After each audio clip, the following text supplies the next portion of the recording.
आपण लेडीज सहज म्हणतो ना की पुरुषाचं जीवन किती छान आहे, म्हणजे कामावर जाण्या अगोदर डब्बा नको करायला, आल्यानंतर पण किचनमध्ये नको शिरायला, म्हणजे आल्यानंतर आराम आणि जाताना फक्त स्वतःचा डब्बा घ्यायचा आणि निघायचं. सहज आपण सगळ्याजणीच म्हणतो, मी पण म्हणते ना, तेच म्हणते मी सुद्धा.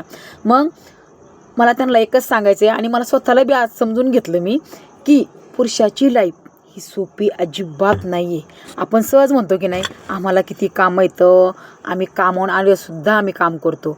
हो, आपलं पण जीवन अवघडच आहे. बरं, आपल्या जीवनावरती सगळ्या कविता होतात, लेख पण लिहिले जातात आणि सगळे आपल्या जीवनावरतीच बोलतात लेडीजच्या. बरं, पुरुषाच्या जीवनावर बोलणारे क्वचितच कमी व्हिडिओ असतात बघा आणि कमी कविता असतात.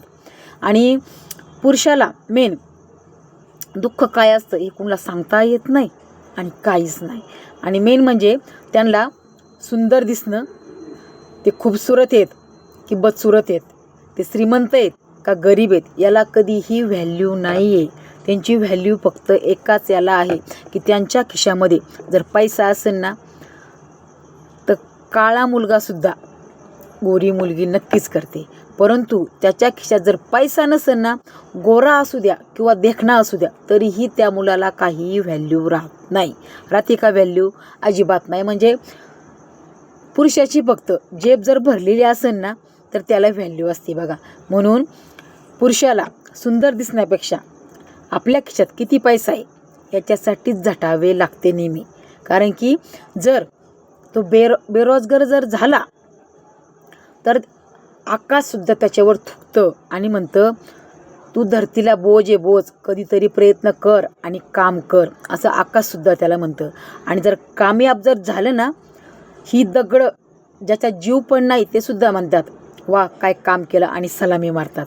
म्हणजे असं आहे बघा, पुरुषाच्या जीवनातील हे एकदम गूढ रहस्य आहे, ते मी आज तुम्हाला या व्हिडिओमधून सांगितलेले. म्हणजे प्रत्येक घरातील आपले वडील, आपला भाऊ, आपले मिस्टर कुणी असो, प्रत्येकाच्या जीवनातील आढावा नक्की घ्या की यांना नेमकी काय दुःख आहे. आणि मेन म्हणजे स्त्रियांना दुःख लपवण्यासाठी माहेर ही हक्काची जागा असते. माहेरी जाऊन 2 दिवस जरी राहिलं तरी स्त्रीचा माइंड फ्रेश होतो म्हणजे होतो. परंतु पुरुषांनी जायचं कुठं?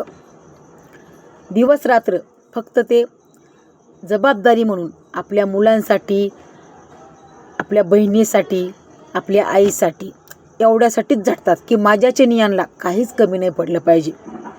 ही पुरुषांची वृत्ती असते. आणि जरा कुठं त्यांच्याकडून कमी पडलं की आपण लगेच म्हणतो तुमच्याच्याने काहीच होणार नाही. हे आपलं तर ठरलेलं वाक्य आहे.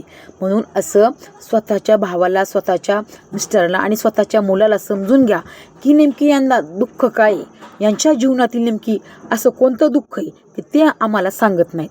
म्हणून प्रत्येकाने हे गुपित न ठेवता उघड करा आणि आपल्या भाऊ, मिस्टर आणि मुलगा यांना नक्की जपा.